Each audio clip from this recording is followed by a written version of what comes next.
পৃথিবীতে যত আমল ইবাদত আছে পুরুষ মহিলার প্রায় সমান। রুজি রোজগারের জিম্মেদার পুরুষ, মহিলা না। রুজি রোজগারের জিম্মেদার কে? কে কে? গার্মেন্টস কর্মী আমার ওই বোনরা যারা ঘুম থেকে উঠে সকালবেলা লক্ষ লক্ষ পুরুষের সাথে ধাক্কাধাক্কি করে গার্মেন্টসে কাজ করতে যায়, ওদের কি বাবা নেই? ওদের কি ভাই নেই? কোন পুরুষের সাথে কি ওদের বিয়ে হয়নি? কুলাঙ্গার কি ওই ভাই না? কুলাঙ্গার কি ওই স্বামী না? কুলাঙ্গার কি ওই পুত্র না? যে বেঁচে থাকতে তার বোন, তার মা, তার স্ত্রী কাজ করে তাকে খাওয়াইতে হয়, অথচ তার জিম্মেদারি ছিল না। এটা দোষী কে এ জায়গায়? মেয়ের চাইতে বেশি দোষী এখানে ছেলে। এদেশে মহিলাদের কাছে 10টা টাকা থাকে না ভিক্ষা দেওয়ার জন্য? আপনি দেনই নেই কখনো? আপনি দেনই নেই কখনো? দেশের বহু মহিলার কাছে ভিক্ষা দেওয়ার জন্য 5টা টাকা থাকে না। একটা ফকির আসবে 2 টাকা ভিক্ষা দিব, টাকা নাই তার কাছে, আপনি দেন না তাকে। আর ওর বাপ মরে যাওয়ার আগে ইচ্ছা করে মেয়ে পেয়ে গেলে আরেক বেটার পোলা ভাগ পাবে, মেয়ের জামাই আর নাতিরে তো ভোগ করবে, এই ভয়ে বেঁচে থাকতে ছেলেদের নামে সব জমি লিখে দিয়ে গেছে। জালেম ওই মেয়েটাকে ফকির মিসকিন করে দিল। আর এর ভাই জমি যতক্ষণ আছে এটা ডাইকে ডাইকে খাওয়াবে, মাসে 2 মাসে ঈদে সান্দে জামা কাপড় সেমাই চিনি এগুলো দিয়ে থাকবে। কেন? জমি দিবে জন্য। এখন ওই বোন চিন্তা করে, আরে যদি আমি সম্পদ নিয়ে আসি, যা একে তো সে ডাবল পাইলো, আমি অর্ধেক পাইলাম, এটুকু যদি নিয়ে আসি, ছেলে মেয়ে স্বামী নিজের দরকারে, বলে যে অংশ অন্য ধ্বংস হয়। তুই অংশ নিয়ে ধ্বংস হস না, ও অংশ নিয়ে ধ্বংস হবে কেন রে? তোর বাপের অংশ তুই খাবি, তুই ধ্বংস হবি না। তোর বাপের অংশ তোর বোনে খাবে, সে তার বাপের অংশ খাবে, সে কেন ধ্বংস হবে? তোকে যা আল্লাহ নির্ধারণ করে দিয়েছে, নির্ধারক আল্লাহ, এখানে তোর অধিকার রেখেছে আল্লাহ, ওই মেয়ের জন্য অধিকার রেখেছে আল্লাহ, তুই খালি ধ্বংস হবি না, ও খালি ধ্বংস হবে কেন রে? এদেশের বাপ ভাই সবাই প্রায় জুলুম করে মেয়ের প্রতি, স্ত্রীর প্রতি, ইভেন মায়ের প্রতি। প্রায় ছেলেরা তাদের বাপকে যেভাবে ভয় পায়, মাকে সেভাবে ভয় পায় না, প্রায় ছেলেরা। তো আমি বোনদেরকে বলি, শোনো বোন আমার, আমি সলা নিয়ে কথা বলছি, এখানে সব সমান। আমি কুসংস্কার নিয়ে কথা বলেছি, উদাহরণ উদ্ধৃতি দিয়েছি, হারাম হালাল নিয়ে বলেছি, সবার জন্য সমান।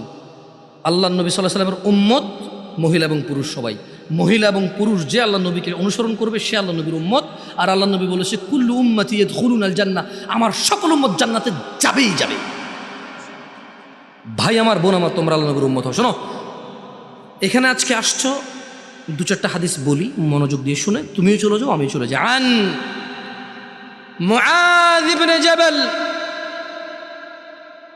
ভাই ও বোন আমার, মুআয ইবনে জাবাল রাদিয়াল্লাহু আনহু থেকে বর্ণিত, তিনি বলেন, ক্বালা রাসূলুল্লাহ সাল্লাল্লাহু আলাইহি ওয়াসাল্লাম, আল্লাহর রাসূল সাল্লাল্লাহু আলাইহি ওয়াসাল্লাম বলেছেন, আলা উখবিরুকা বিরাসিল আমরি কুল্লিহি, আমি কি সমস্ত কাজের মূলটা তোমাদের জানিয়ে দেব না? ওয়া আমুদিহি ওয়া যিরওয়াতি সানামিহি, আমি কি তোমাদের সমস্ত কাজের মূল, স্তম্ভ ও সর্বোচ্চ শিখর সম্পর্কে জানিয়ে দেব না? কুলতু বালা ইয়া রাসূলুল্লাহ সাল্লাল্লাহু আলাইহি ওয়াসাল্লাম। মুআয ইবনে জাবাল আল্লাহর রাসূলকে বললেন, ইয়া রাসূলুল্লাহ সাল্লাল্লাহু আলাইহি ওয়াসাল্লাম, জি আপনি আমাকে জানিয়ে দিন সব কাজের মূল কি, স্তম্ভ কি এবং সর্বোচ্চ শিখর কি। তিনি সাল্লাল্লাহু আলাইহি ওয়াসাল্লাম বললেন, রাসুল আমরি আল ইসলাম, রাসুল আমরি আল ইসলাম, সমস্ত কাজের মূল হচ্ছে ইসলাম, সমস্ত কাজের মূল হচ্ছে ইসলাম। ওয়া আমুদুহুস সালাহ, এবং ওর খুঁটি স্তম্ভ হচ্ছে নামাজ। ওয়া যিরওয়াতু সানামিহিল জিহাদ, এবং সর্বোচ্চ শিখর হলো জিহাদ করা। সমস্ত কাজের মূল হচ্ছে ইসলাম। যত কাজ করবে সব কাজ নেকি বলে গণ্য হবে মুসলমানের, এবং এই সকল কাজ নেকি বললে গণ্য হওয়ার পর তা টিকে থাকবে। এটা হচ্ছে ইসলাম। সকল কাজে ইসলামের উপরে আসবে। মুসলমান যত ইবাদত করবে এটা হচ্ছে মুসলমান, ইসলাম। ওয়া আমুদুহুস সালাহ, এটা হচ্ছে সালাহ, আমুদ খুঁটি, যেটা পুরো ইসলামটাকে ধরে রাখে। একজন মানুষ মুসলমান অথচ তার সালাহ নাই, তাহলে তার ইসলামও নাই। খুঁটি নাই, ইসলাম নাই। ইসলাম নাই, কোনো কাজ নাই। যাকাত নাই, হজ নাই, সাদাকা নাই, দানশীলতা নাই। ও করেছে, ও হজে গিয়েছে, ও সাদাকা দিয়েছে, একটাও নেকি বলে গণ্য হবে না। কি নাই? কি নাই? কি নাই? সলাত নাই। আমি বলি সলাত মানে এই খুঁটি না থাকলে, এই খুঁটি না থাকলে ওর ইসলাম নাই। ও মরে গেলে কোনো কাজে আসবে না, ওর ইসলাম খুঁটিবিহীন। আসলে ও মনে করে এটা ইসলাম। সলাত যেহেতু নাই, ওর ধর্মও নাই, দ্বীনও নাই, ঈমানও নাই। ওর শিরক কি, কুফরি কি, ওর জীবনটাই বৃথা, ওর পুরো ইবাদতটাই বৃথা, কারণ ওর খুঁটি নাই। কেন? কারণ আন আবি হুরায়রা রাদিয়াল্লাহু আনহু, আবু হুরায়রা রাদিয়াল্লাহু আনহু থেকে বর্ণিত, তিনি বলেন, বোন আমার মনোযোগ দিয়ে শোনো, ভাই আমার, قال سمعت رسول الله صلى الله عليه وسلم, আবু হুরায়রা বলছে আমি আল্লাহর রাসূল সাল্লাল্লাহু আলাইহি ওয়াসাল্লামকে বলতে শুনেছি, ইন্না আউওয়ালা মা ইউহাসাবু বিহিল আবদু ইয়াউমাল কিয়ামাতি মিন আমালিহিস সালাহ। আবু হুরায়রা রাদিয়াল্লাহু আনহু বলছে, শোনা যায় পরিষ্কার ভাবে? আবু হুরায়রা রাদিয়াল্লাহু আনহু বলছে আমি আল্লাহর নবীকে বলতে শুনেছি, কিয়ামতের দিন, হিসাবের দিন, বিচারের দিন, কিয়ামতের দিন, হিসাবের দিন, বিচারের দিন, আউওয়ালা মা ইউহাসাবু বিহিল আবদ, একজন মানুষ আল্লাহর সামনে উপস্থিত হবে, অনেক কিছু নিয়ে, নেকি আর গুনাহ বহু কিছু তার থাকবে।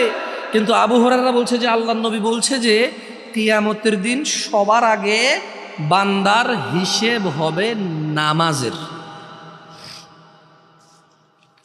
সবার আগে হিসেব হবে কিসের? খুঁটির। কিসের? স্তম্ভের। কিসের? পিলারের। কিসের? আমুদের। কিসের?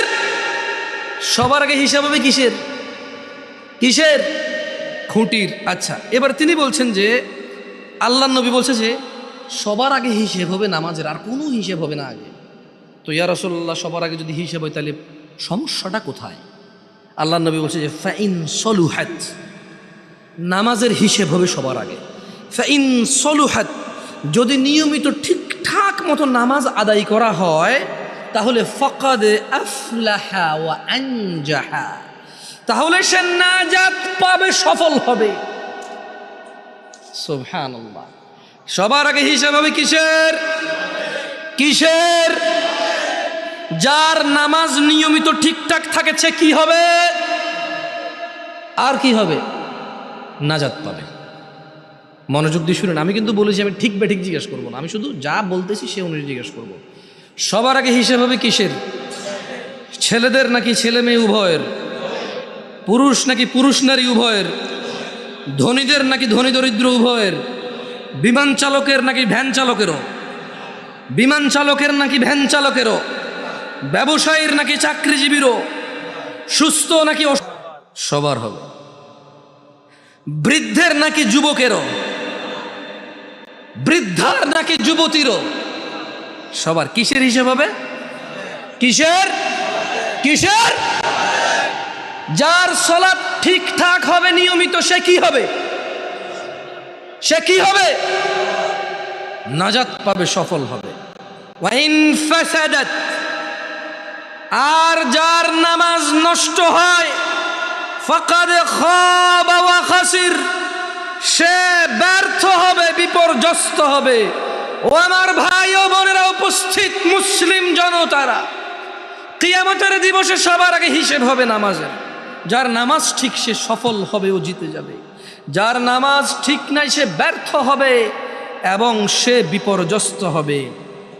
দিনী ভাইয়েরা, সালাত আল্লাহর কাছে প্রিয় হওয়ার অন্যতম মাধ্যম। عن عبد الله بن مسعود رضي الله عنه قال আব্দুল্লাহ ইবনে মাসউদ রাদিয়াল্লাহু আনহু থেকে বর্ণিত, তিনি বলেন, এই ছোট ভাই তোমরা দাঁড়ায়